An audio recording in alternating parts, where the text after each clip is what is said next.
What's going on, Wolfpack Nation? Hope everybody's doing well this evening. Obviously, got an exciting evening lined up here. Obviously, we got the starting off with our weekly live stream. Obviously, typically we would do this on a Sunday evening or a Monday evening, but obviously with the Super Bowl on Sunday and then Valentine's Day yesterday, couldn't really do it. So what we decided to do is, since we had our watch party already planned for the Georgia Tech men's basketball game tonight, that we'll just do a little bit of a live stream ahead of time, just kind of talk a little bit of NC State current events before we get rolling here.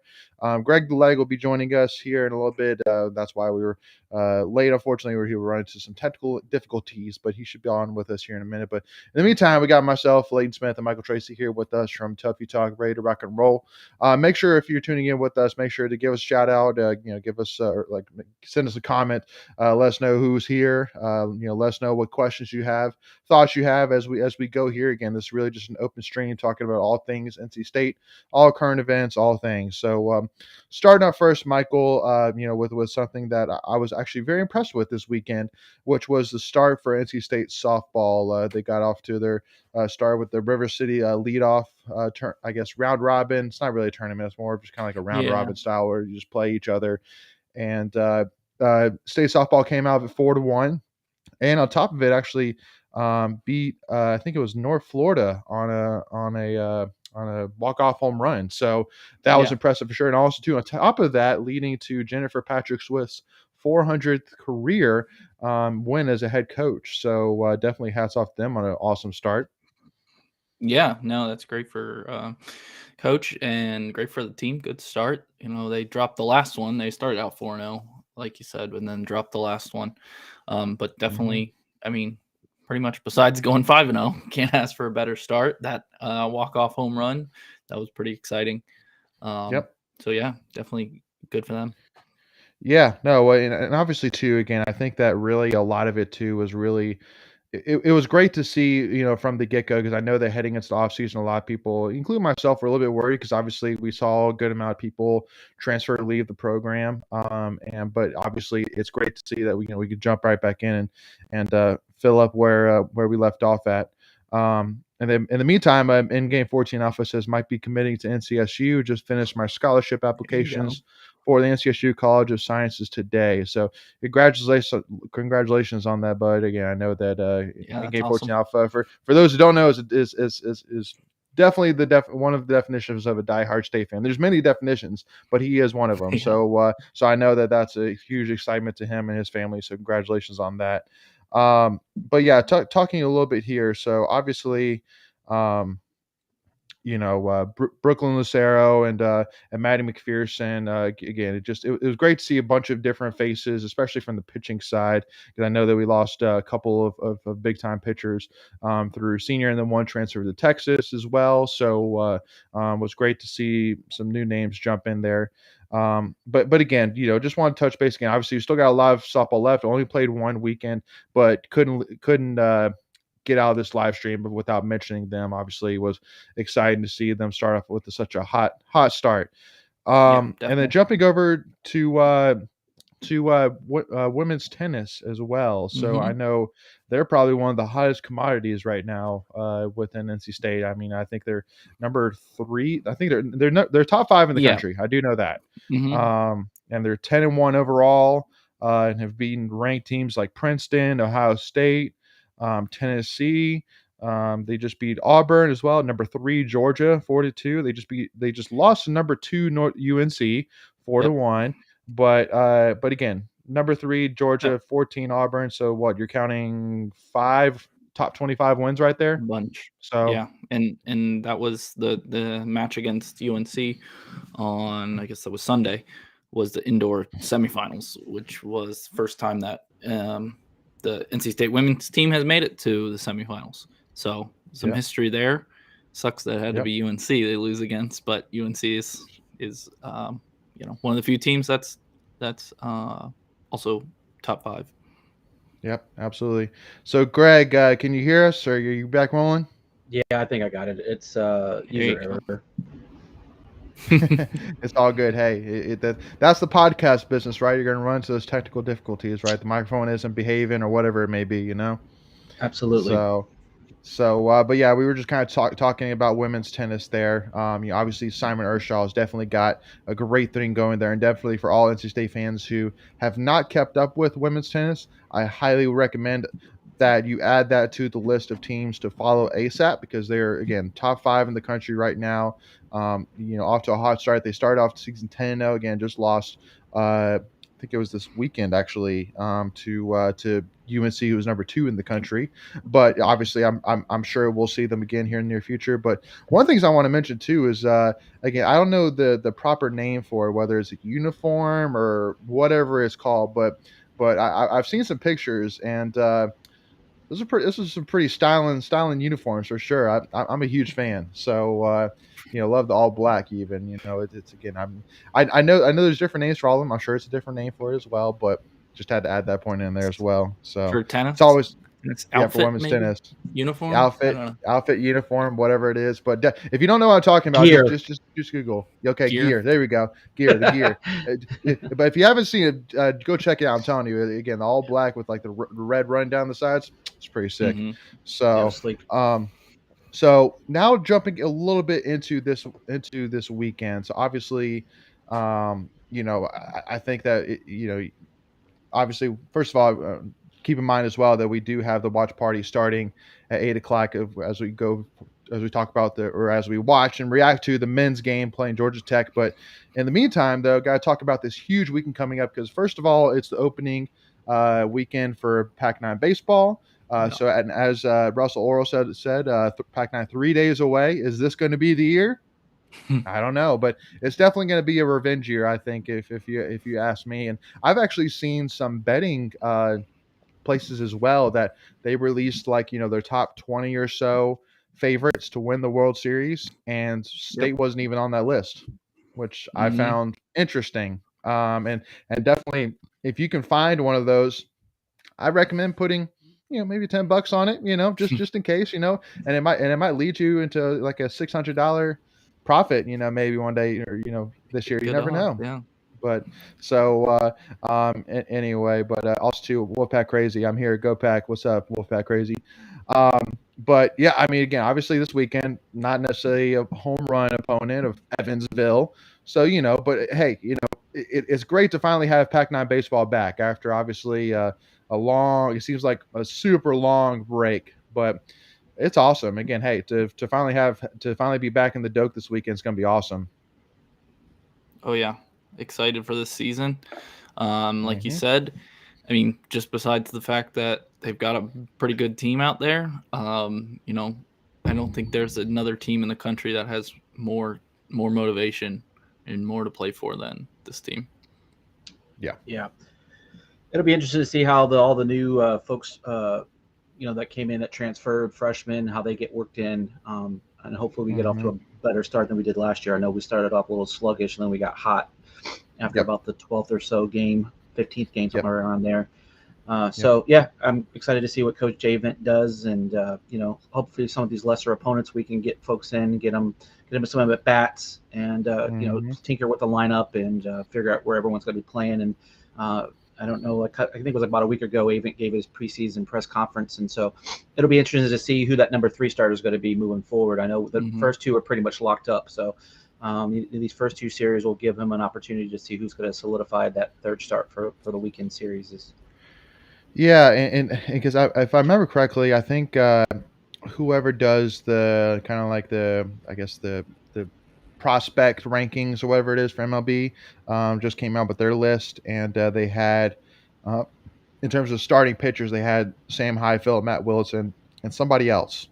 Can't remember who that is, but I wouldn't be surprised. But hey, again, I mean, I'm sure that there's a certain pitcher that pitched in the Vandy Pac-13 game that has quite a gave himself quite a tryout. But we'll definitely see what happens. But again, that's one thing I love. I'm really excited for mostly is that you're going to see a lot of old faces like the JT Jarretts, the Sam Highfields, the Chris Villamans, the Devontae Browns, and then you're going to see some new guys like the Peyton Greens, the Josh Hoods. So again, it's a great balance, and I think that, especially this season, and because one of the things I loved as well with Avent is that, I mean, you can't. I mean, but you can't. Nobody can ignore what happened last season and really what what motivation comes from it. But also too, I think they did a great job of really just saying, hey, at the end of the day, last year was last year's team's story. Like this is our story now. Like we're starting a new book now. I mean, yeah, I mean, use the motivation from last year for sure. Be a little bit pissed off. I mean, I think we all should, but um it actually, because one thing too is I was actually watching a podcast that had Dalton Feeney on it, and he was Mm. talking a little bit more about the details of what happened during that whole Pac 13 Sigma or whatever, and I can't remember who it was, but again, it's quite it's quite a story, and hey, it'll be quite a story if we make it back to the College World Series back in Yeah. June of this year. So we'll Man, see what can you happens. imagine the media coverage of that if we make it back to the Oh World my Series? gosh, it'll be amazing. It'd be amazing. I mean, you can unofficially call it the revenge tour, but they'll never say that publicly. Obviously, Coach Avent said what's happened has happened, and he won't dwell on it. And I think you definitely use it for motivation, but you don't let it consume you. If you let it consume you, I think you have a chance to get out of whack and out of rhythm. So, but I think part of that, which will help with that, is that there are a lot of new faces. I mean, there's plenty of people returning, but it's not like up and down the lineup everybody's there from last year.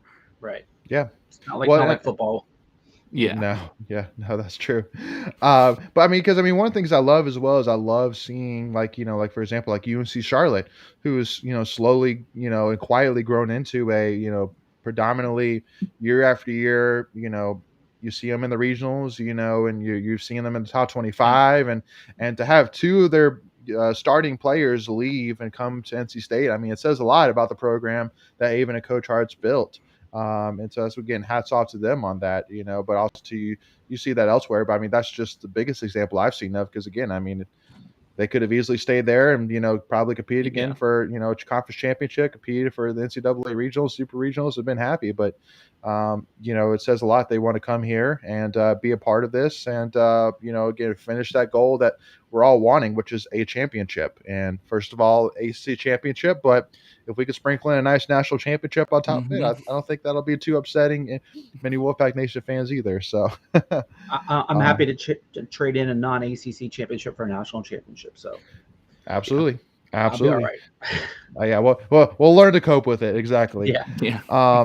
So I do want to say, so it came out today. So D1 baseball did the top 150 starting pitchers for the season, and they had Sam Highfield number 8, Matt Willitson number 37, and then Logan Adams at number 140. So that's the third one. So it'll be interesting to see. Again, I mean, I know that it's especially early in the season too. There's so much. Again, people don't even realize how many baseball games there is in college baseball, really. And so, I mean, don't be surprised by any means if you see Matt Willitson, you see Sam Highfield, but then maybe you'll see a different guy, a couple of Sundays, until we know for sure who we want. Garrett Payne's a name to watch. Oh yeah. No, Garrett. Again, he's the guy that we've seen what he can do on the biggest stage of them all. So we'll see what happens with them. But I'll be excited though to see Devontae Brown make a couple of Sports Center catches this weekend too. Yeah. So it'll be cool to see.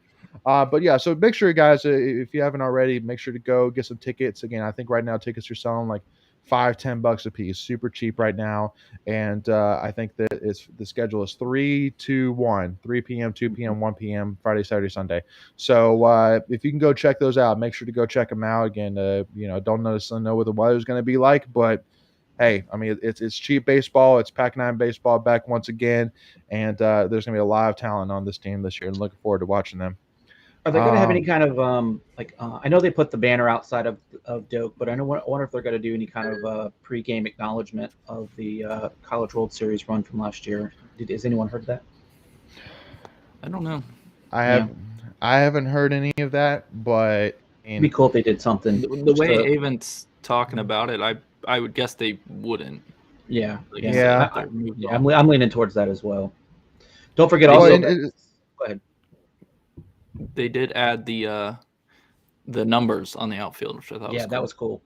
Yes. Yeah, that was yes. No, that was a great addition. I know we tweeted that out as well. So that's definitely, a quick little addition that definitely adds some color at least to the outfield, but also Yeah. too is a great recruiting tool to, be like, hey, look, see, 44 All-Americans, all that jazz. Like, it's easy little checklist. Oh, okay, that's right. They have all this. So, but It's a natural one thing I do recruiting tool. exactly, but one thing I do want to say as well is, I mean, I definitely think that in this case scenario, that the last year's team definitely, I think if you asked all of them, they would say, listen, I mean, you know, we got on every national attention. Dave Portnoy, for goodness sakes, even went on a rant for us as well. So it's like, we don't need any more recognition. I'm sure. I mean, it's just like, at the end of the day, it is what it is, and but also too, I mean, everybody in the whole country has said exactly how they feel, Yeah. so that's kind of thing I would say as well. As it's like, okay, we all know they're amazing. They're never going to be forgotten in the history of NC State history. They're never going to be forgotten in history of NCAA period. That they're never going to get forgotten, and especially too because literally, if you count how many times in the NFL, MLB, NCAA, every single sports organization out there, how many teams went through what state baseball went through?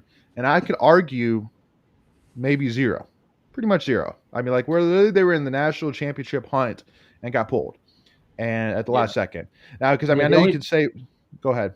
No, I was gonna say the only thing that I really remember back in the NBA playoffs and the finals, you had CP3 out for a game or two with COVID, but that was just an individual person. Yeah. So I mean, you can argue that it had an effect on the series, but I mean, VCU got pulled out of the tournament, but that was first round basketball, which is a little different than one game away from the College World Series title, right?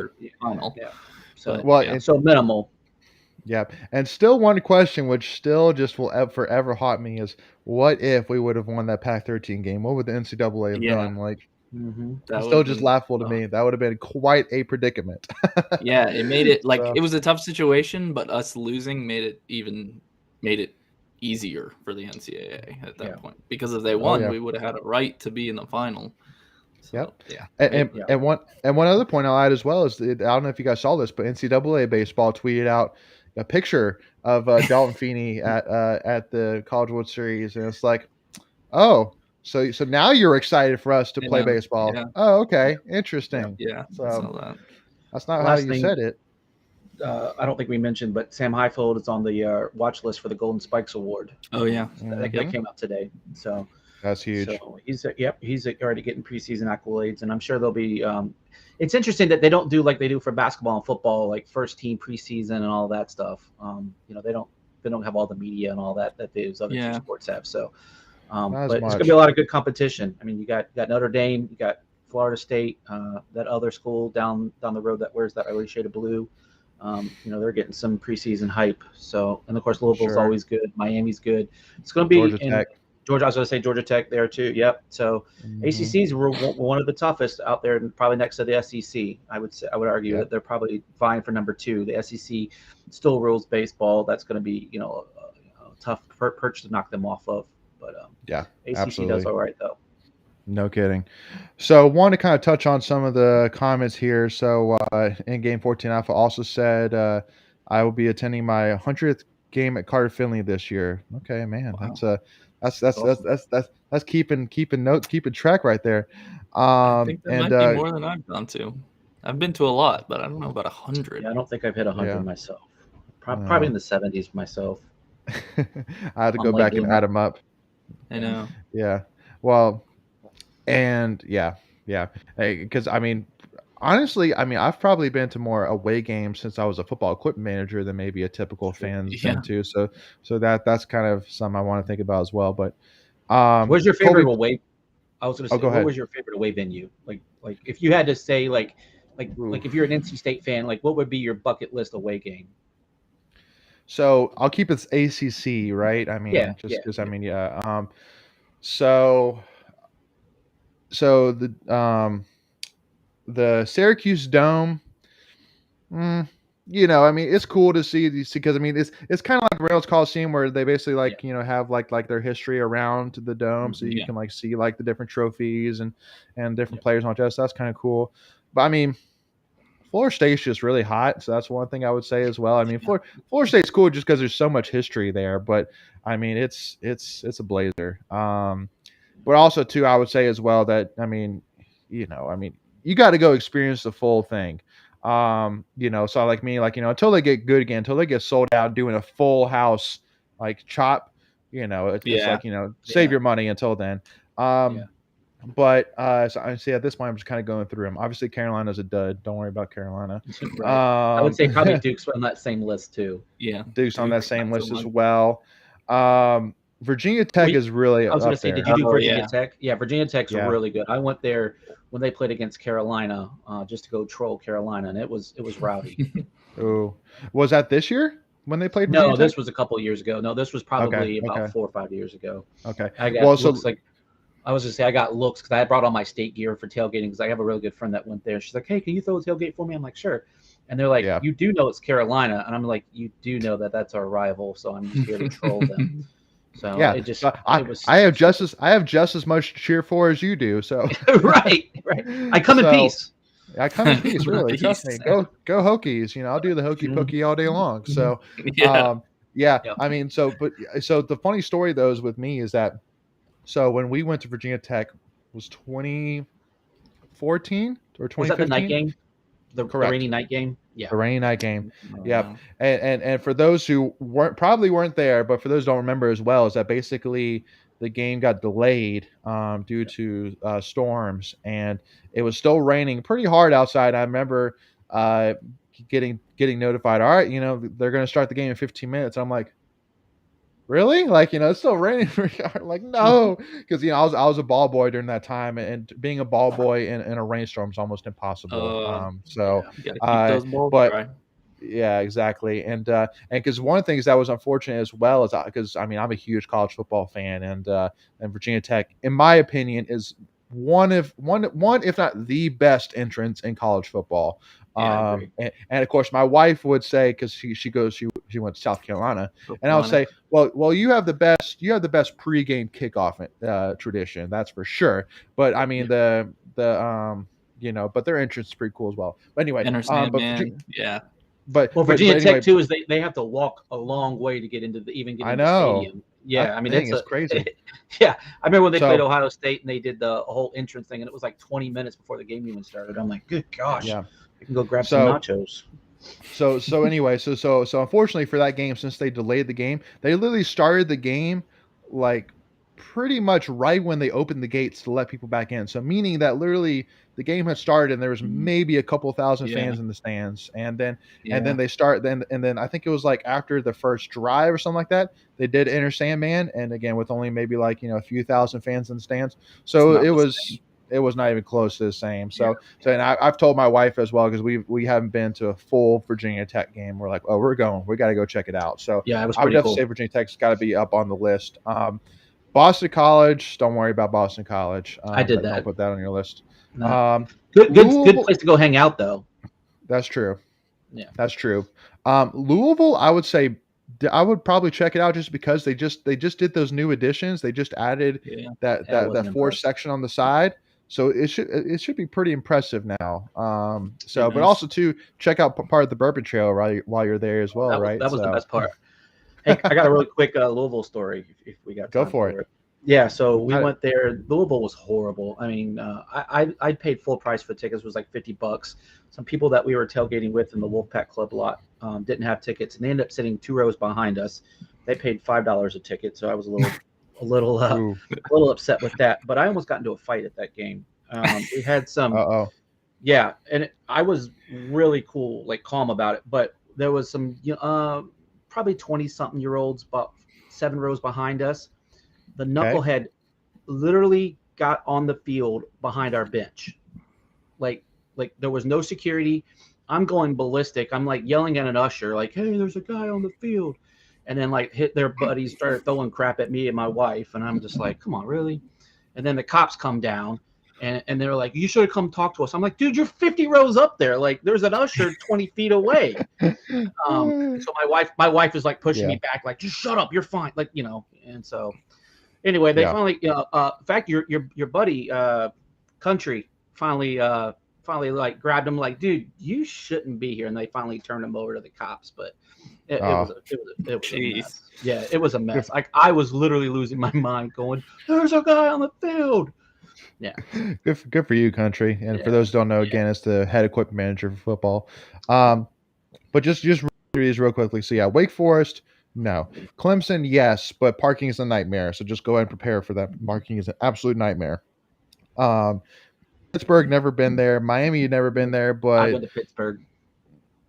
No, I mean again, it's Pittsburgh. Well, it is Pittsburgh, so yeah, they were horrible. Yeah. They're horrible fans. And Miami was.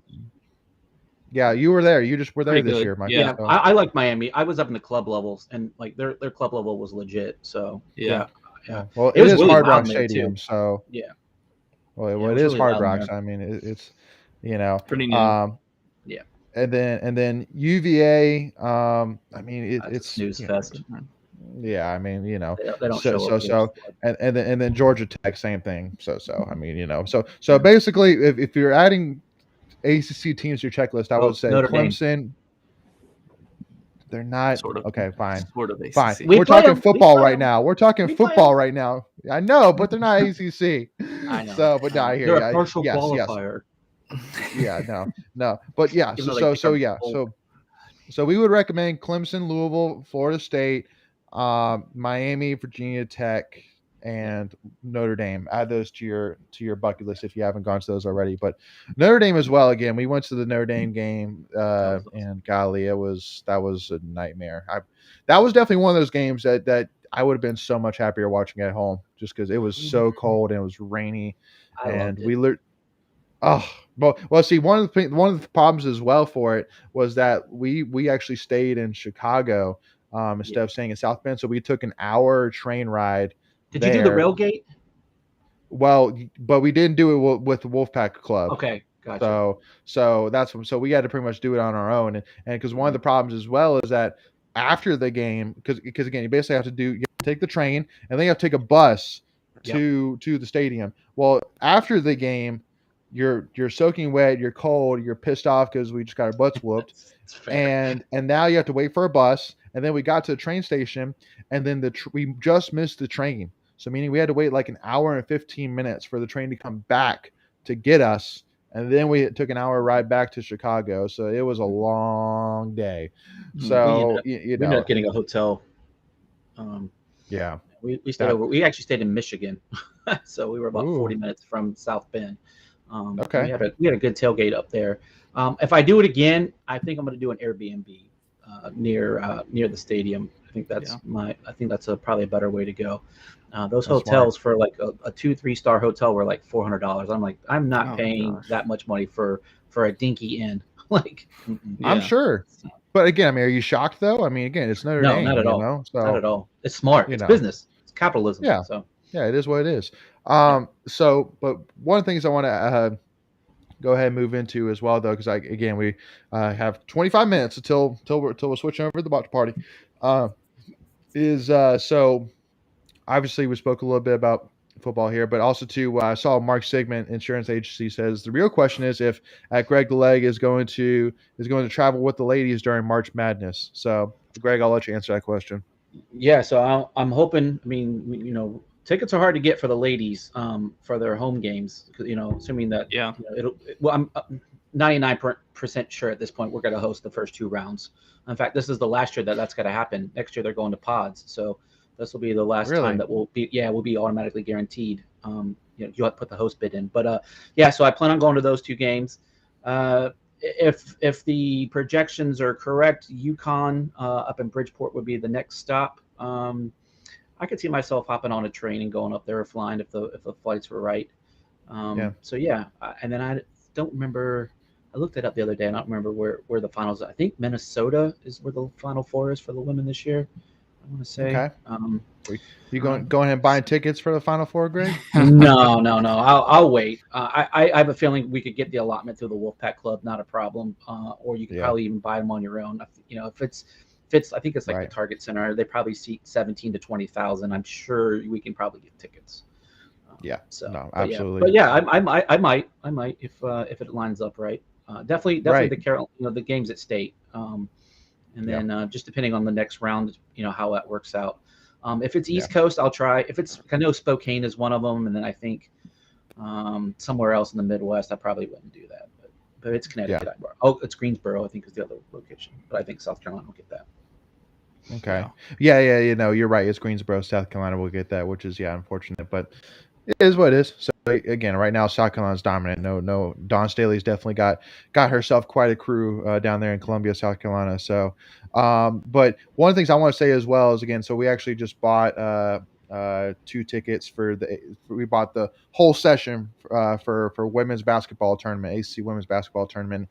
And for those who don't know, literally you can buy all the sessions together for like $100 a ticket. So I mean, it's super cheap right now. And again, so I mean, like if you divide it up, that's like less than $5 a game. And because I mean, especially too, because like literally, if you bought just like the championship game, it's going to run you at least $50 to $60 just for the championship game, and that's with all the fees and all that included. So it's like might as well just get all of them, and then you could just pick and choose. Especially if you're in the area. Like I know for me and Macon, for the last 2 years, actually, we've gone and done like an all-day thing where we just go to Greensboro and just watch all the games for that day.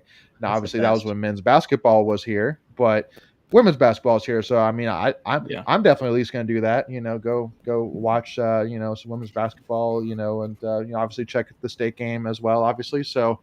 Yeah, I mean, definitely. If you haven't already, if you're up, if you can spare $100, and definitely if you're a women's basketball fan, if you're near the Greensboro area, go do it. I'm telling you, it's the best bang for your buck out there. There's no doubt about it. Mm-hmm. Especially how good the ACC has been. Yeah, I was going to say right now, if everything stays the same, I think State would be slotted to play the 3:00 game on Friday as the 1 seed. Okay. And then they would come back and play Saturday and Sunday if they were advanced. But you get like, I think it's like 20 some games, 25 games, something like that for $100. That ends up being like $4 or $5 a game. I mean, that's good value right there. So that's about as good as it gets right there, no doubt. Yeah. Especially too if State makes it to the championship against more likely Louisville. Ooh, man, that's going to be a big ticket. So definitely make sure to do that. So touching a little bit more as well on this weekend. So obviously, NC State Gymnastics they go against Carolina on Saturday at 4 p.m. at Reynolds. So that's what I mean. This weekend, you literally got baseball Friday, Saturday, Sunday. You got wrestling, which we'll talk about here in a second, Friday and Sunday. And then you got gymnastics on Saturday. So literally meaning that every single day you could, if you wanted to, check out a little bit of baseball, check out a little bit of wrestling, or check a little bit of baseball, check a little bit of gymnastics all 3 days. So you can see Doak and Reynolds. Women's basketball on Sunday too. So you could do a Reynolds doubleheader because the women play at 2 and the men wrestle at 6. Wow, man! So you can do a Reynolds doubleheader. It'll be a full weekend, that's for sure.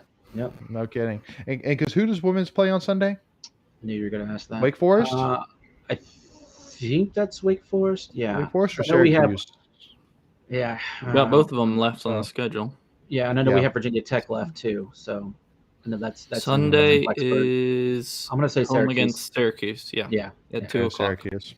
Okay. Yeah, because I think Syracuse and Wake Forest are our last 2 home games. So and Syracuse isn't very good. Basically, their whole program transferred out last year, and they fired their coach. Right, I know. Some misdoings. Yeah. So, So again, definitely make sure, and again, we'll talk a little bit here about wrestling, but we're going to go ahead and remind you again that, again, if you're in the area, there's a ton of NC State athletics this weekend. So definitely make sure you check it out. But obviously, again, got to talk about wrestling, because wrestling, I would say this weekend, I mean, as great as it is to start Pac-9 and as cool as it is to, have women's basketball playing, as cool as it is to have gymnastics going on this weekend, I mean, wrestling is no doubt the prime time. Like that's got to be the most talked about thing this weekend, because you got 2 top 15 teams. I think Carolina is like the top 15, top 20 team in the country right now. Yeah, definitely. And definitely top 25, but I would say actually definitely top 20, but definitely. I think there's 16 or 17.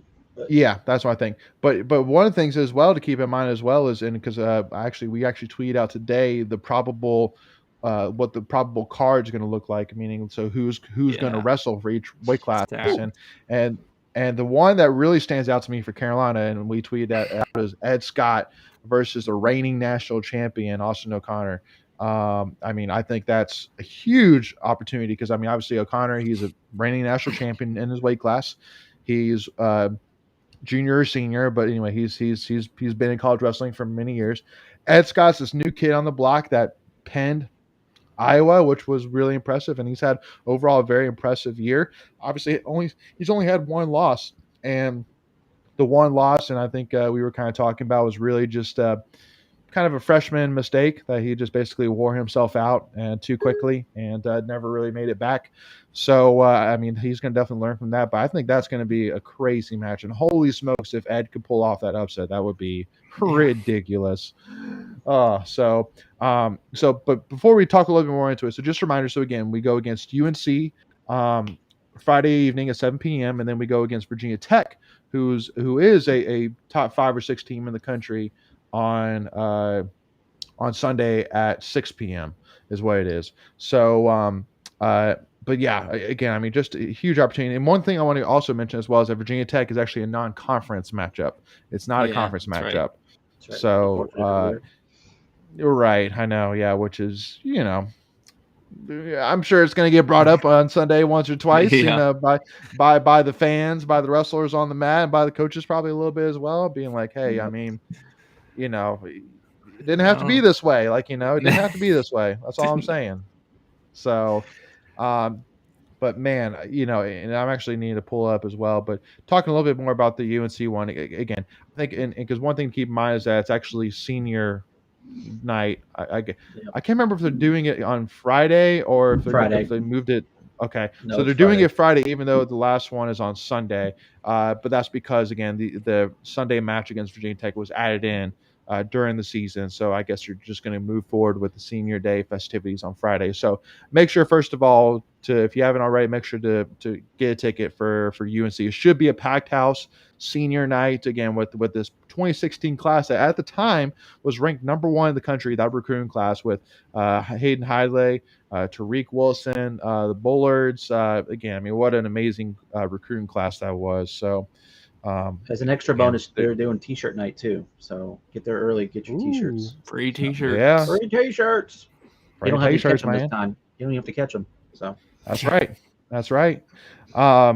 So looking at it right now, so obviously, so you got number 11 Ed Sky versus number 5 Austin O'Connor, and then you got number 3 Tariq Wilson versus number 10 Zach Sherman, number 4 Hayden Hidlay versus number 9 Clay Lout, I guess Lout is how you say his last name. So again, I mean, you got multiple top 10 matchups in their weight class on Friday, but then if you move to Sunday, I mean, even more. There's so many amazing matchups this weekend, highlighted mostly by number 4 Hayden Hidlay versus number 3 Mekhi Lewis. And for those who don't know, Mekhi Lewis 2 years ago was an NCAA champion in his weight class.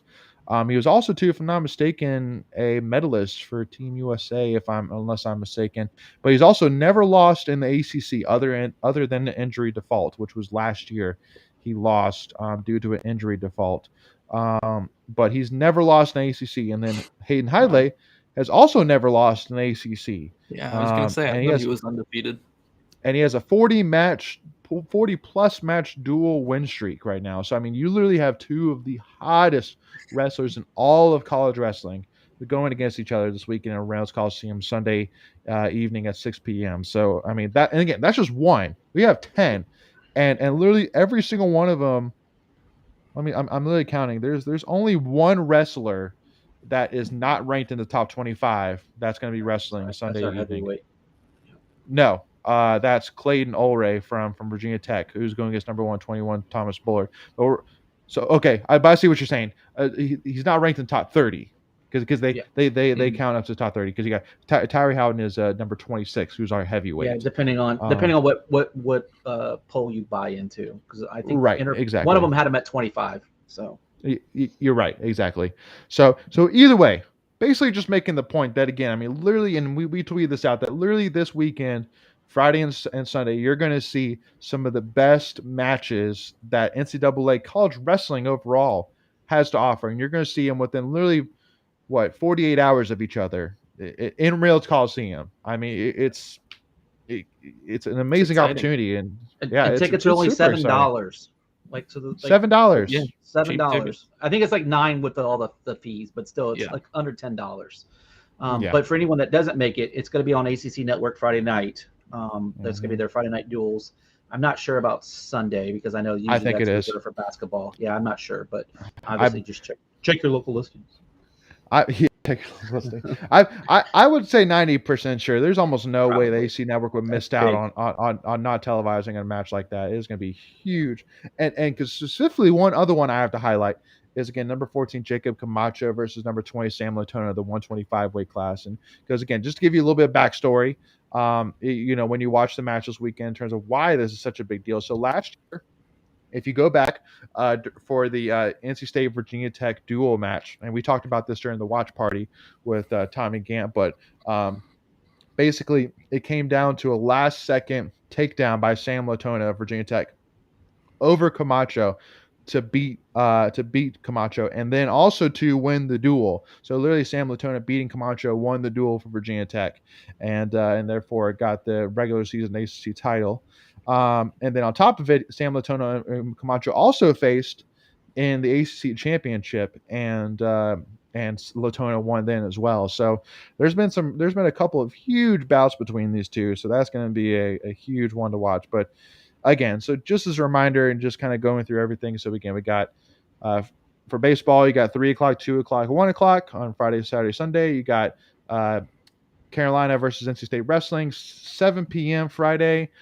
Gymnastics at 4 p.m. on Saturday, and then also to wrestling at 6 p.m. against Virginia Tech on Sunday, along with women's basketball as well at 2 p.m. So, oh my gosh, I mean, and then men's basketball on Saturday, and men's basketball on Saturday, TV. Yeah, away game.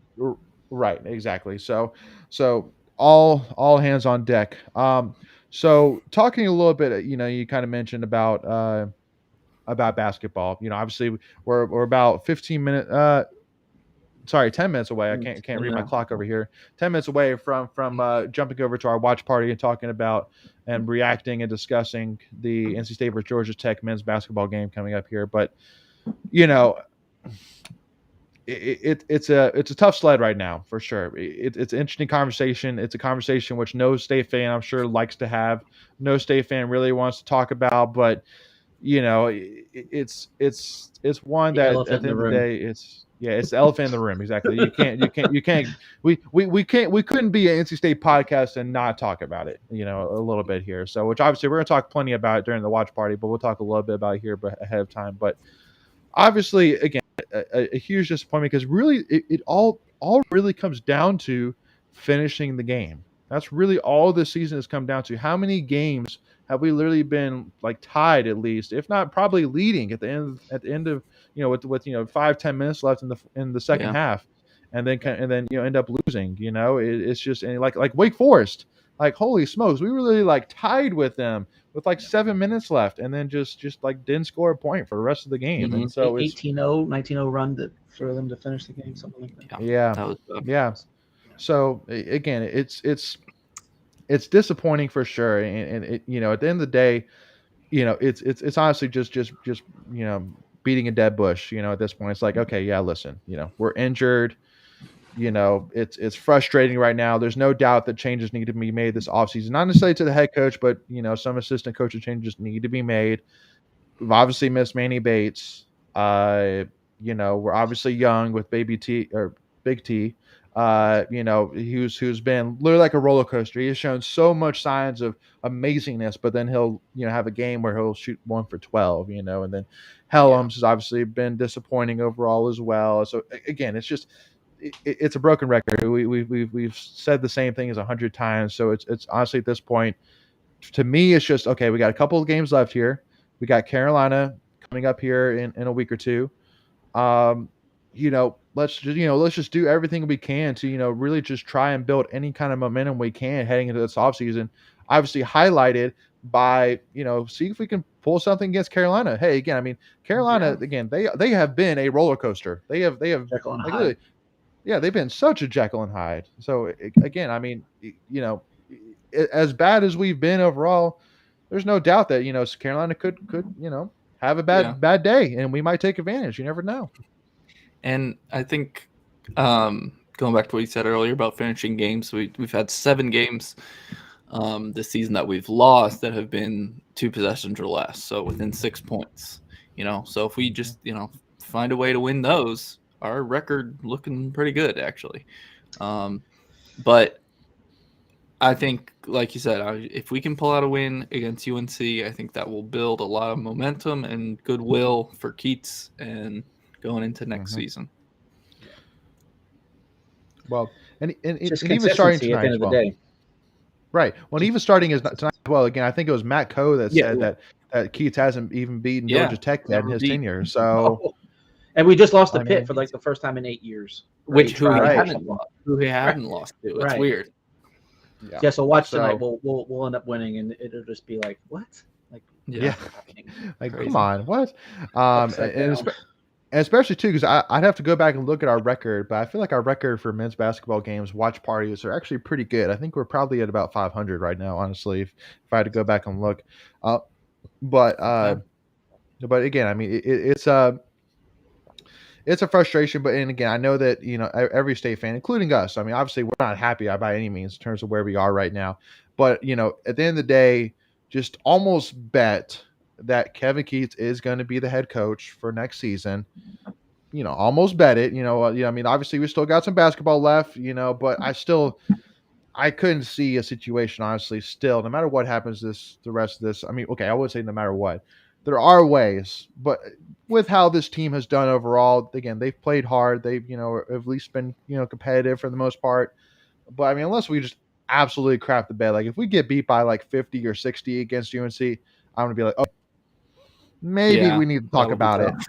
But, but like, assuming hopefully more likely we give Carolina a fight, then more than likely we're going to have him as a head coach for next season. But definitely, again, it'll be an interesting conversation to see what happens this offseason. Go ahead, Michael. I think you just got to be competitive in the rest of the games. I mean, I think even if we lose out, I don't think that changes anything unless we're losing every game by 20 points or something.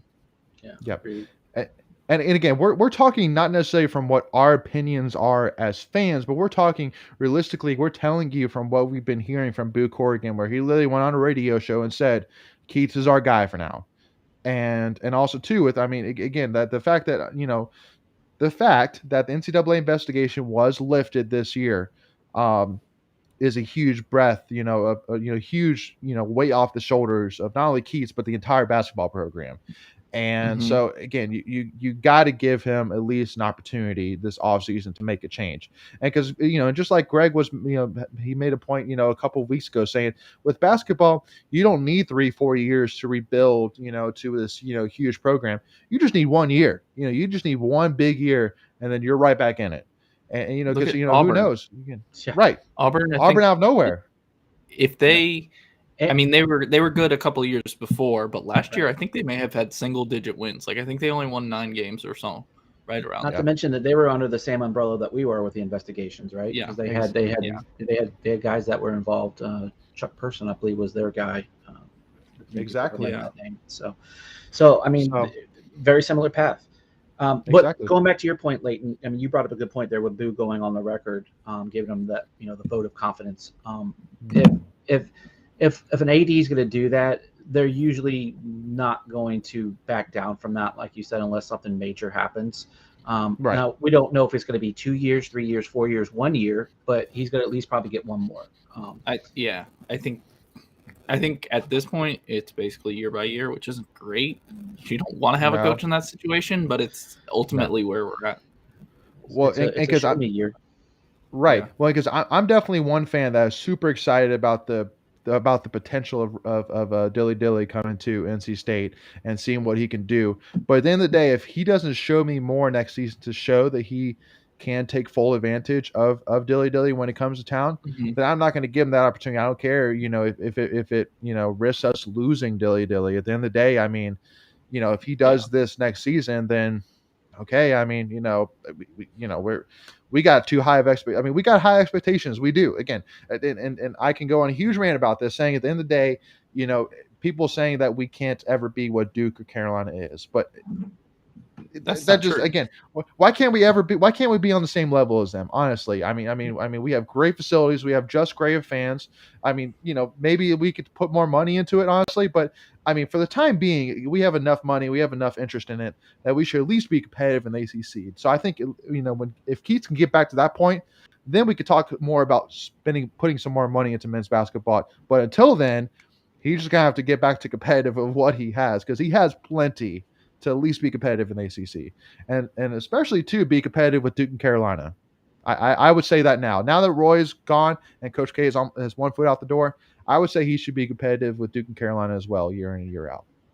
Yeah, that's my personal thoughts on it. Regardless, it's next year or bust. Whether he's if he's there, it's next year. It's you have to win, because the way the fan base is right now, especially on social media, we don't really need to go into that. You spend 5 minutes on NC State basketball, you can find all the comments that you need to find. But you just can't have a fan base turn on the coach. And that goes to not filling the seats. That's revenue. There's a lot there. So if he is here next year, it's this show me year. If not, then they'll show him out the door. I mean, it's just plain and simple. Yep, absolutely. And that goes if Manny Bates, if Big T, if Sebron all leave, I don't care. Next year's still the show me year. I don't care how bad it is for you next season. You better go find some people in the transfer portal. I need you to learn. I need you to learn, and I need you to go in the transfer portal and get a big. Go out to Barnes & Noble, get transfer portal for dummies. Whatever you got to do. Whatever you got to do. Find some people. Yeah, find some people. Whatever you got to do. So anyway, though, so obviously again we're going to be starting here in a minute with our watch party as we dive into the Georgia Tech game. But just as a reminder, again, make sure again, if you haven't already, hit that subscribe button. Again, it's free to do it, and make sure that you don't miss out whenever we go live or whenever we release new content. And also to make sure to give us a follow, Tuffy Talk Now, if you haven't already, on Twitter or Instagram. And also to again give this video a like if you don't mind as well, because I hear that UNC fans hate when State fans like Tuffy Talk videos. So if you do that, it's a pushback against Carolina fans everywhere. So, and I'm just saying off the top of my head, okay. So, but again, make sure to enjoy. We did beat Carolina this week, though. We did. Home field para. Oh yeah, we beat them on their launch day. So, yeah, there you go. I'm supposed to be here tomorrow. Me too. Yep. So make sure again also to Whoopie Nation to go enjoy some awesome NC State athletics this weekend. Go buy those tickets. Go support these guys 100%. It will be 100% worth your while. But again, we're going to be jumping over here to the watch party, so just stay tuned here for 1 second, and we'll be going back live here in less